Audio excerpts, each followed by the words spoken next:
Bonjour le monde et bienvenue dans cette conférence express numéro spécial sur l'amour.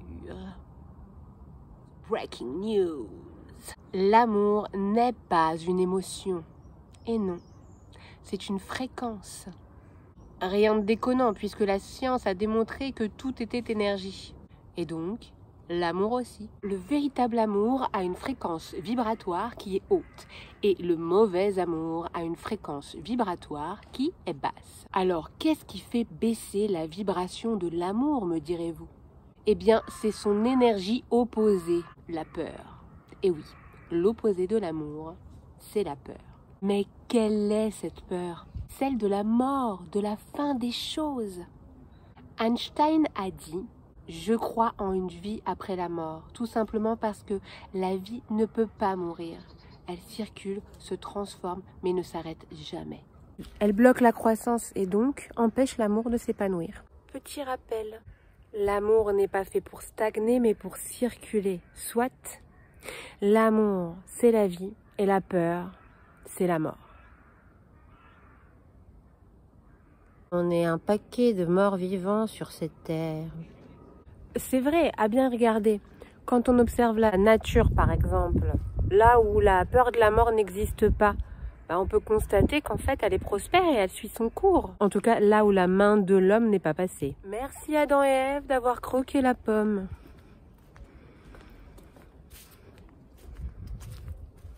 Ça nous a fait passer de la feuille de vigne à l'armure. On était bien, nous, avec notre petite feuille, là.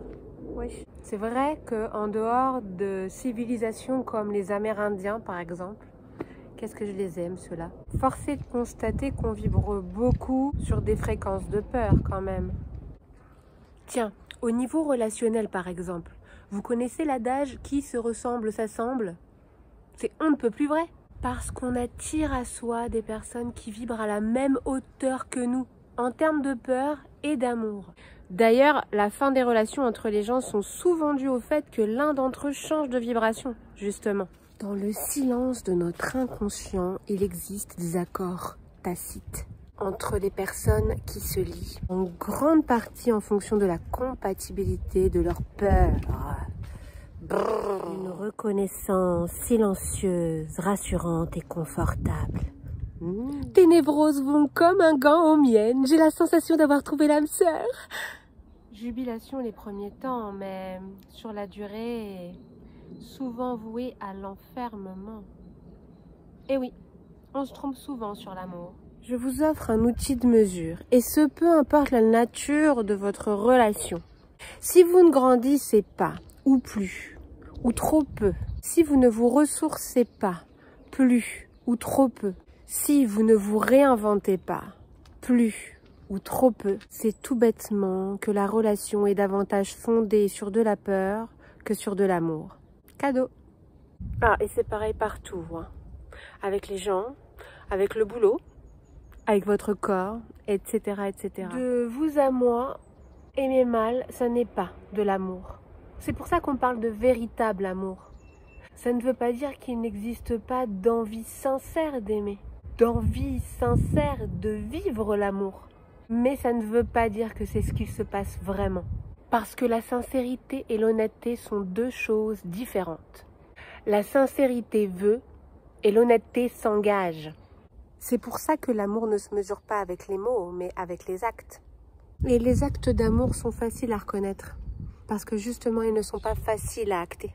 Mais pour pouvoir offrir un véritable amour aux autres et à la nature, il faut pouvoir déjà être capable de se l'offrir à soi-même. Tout d'abord en se libérant de l'attachement affectif et psychologique de toute chose qui crée quelque part en nous du malaise. Ensuite, en étant vigilant à se connecter à des regards uniquement bienveillants et honnêtes sur soi. Se connecter à des activités qui nous font nous sentir honnêtement mieux et meilleurs. Soit à réapprendre, à s'écouter, à se respecter, voire apprendre même à s'aimer. On comprend alors que l'amour est un choix qui est loin d'être le plus facile.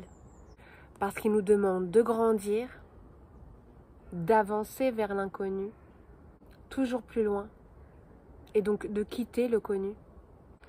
Il nous demande de faire preuve d'un véritable courage. Courage dont d'ailleurs l'origine du mot vient du mot cœur. On reste dans le champ lexical de l'amour. Le courage. Si tout le monde s'engageait à reprendre les commandes de sa vie en conscience pour s'offrir un meilleur amour, il n'y aurait plus de guerre, la planète arrêterait de s'éteindre, c'est certain. Le cercle vicieux deviendrait vertueux, parce que l'énergie circulerait à nouveau. On est tous responsables de ce que l'on vit. Qu'est-ce que vous en pensez? Alors, je donne les coordonnées du cap à maintenir pour les capitaines qui ont envie de se lancer dans l'aventure. Vers ce qui inspire, et non pas vers ce qui rassure. Et pour le mot de la fin, n'oubliez jamais que l'énergie d'amour est une énergie de guérison. Bisous la Lolo.